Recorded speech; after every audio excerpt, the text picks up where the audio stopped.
we have Diogo Nascimento, who is coming to us from Portugal. Crafty midfielder, creative player that the club was looking to bring in to replace Andre Horta, Marco Stamenic, depending on how you look at it with regards to Scipione, and to offer a creativity level that we initially expected from these players. Now, the latest on Diogo's deal is that the fee is 3.9 million euro, which is split evenly between Vizela and Benfica. Both players have, or both clubs have 50% sell-on fees for the player himself. So Benfica actually even also had a clause where they could match an offer that was made by another club for Diogo. We're not signing this player because he represents a goal threat himself, just in case that wasn't clear. Compared to other center mids in second division Portugal, he does see a pretty large volume of shot opportunities. You can see his direct goal contribution and shot contributions in the red section of the bar chart here. So, as I mentioned, larger volume of shot opportunities compared to other center mids. Overall, pretty decent XG as well compared, but Vizela is one of the more dominant offenses in the Portuguese second division in terms of final third entries and overall possession. So that success that he has is due in part to his team just being in the final third more often. They get the ball in the final third more, so he's more likely to see chances. So just bear that in mind as we're talking about him having more volume than others. Now, the reason we're buying Diogo is for what he offers us in build-up and in possession. He's very much a number 8, as described by Greek media. They got this one right. He covers so much ground, and he's so comfortable with seeing heavy volume on the ball from end to end.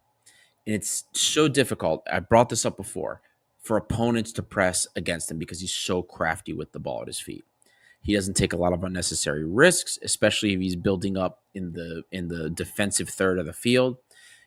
Settled on being a focal point in progressing the ball forward as well. One of the highest pass accuracies in second division, while also having one of the highest volumes, highest touch counts in the Portuguese second division. Huge volume of progressive passes and balls into the final third. You can see that in the white section of the bar chart up there. And while he primarily will receive the ball directly from the defense in the back four, especially on a restart, he helps throughout the course of possession. He's always involved. I've seen his first touch spark off the counter, spark off a transition, create a shot opportunity immediately, or just get him out of congestion in general. He is just as capable carrying the ball forward as he is progressing the ball forward. Very much a dual threat in that respect. Earlier in this report, I discussed with you guys how I thought he resembled more of an Inbom Huang in possession. Now, bringing it more recent, especially when it comes to players under Mendilibar, I wanted to compare him to a player that I thought he would be replacing the role of. In this case, it's Andre Horta. Andre Horta couldn't dribble at players or really take them on. That wasn't his thing. He could move the ball and distribute it quickly and well and move, pass and move. He knew where everybody was. He had great vision. Diogo represents a similar proposition, only he has dribbling ability, where Horta does not. Like Diogo, Andre Horta was not functional in the press either. Really was just an option for us going forward with the ball. Diogo doesn't have the Europa League or European competition experience that Horta had with us. So in that respect, he represents more of a risk. He's a younger kid. He's a wild card. You don't know how he's going to adjust to this.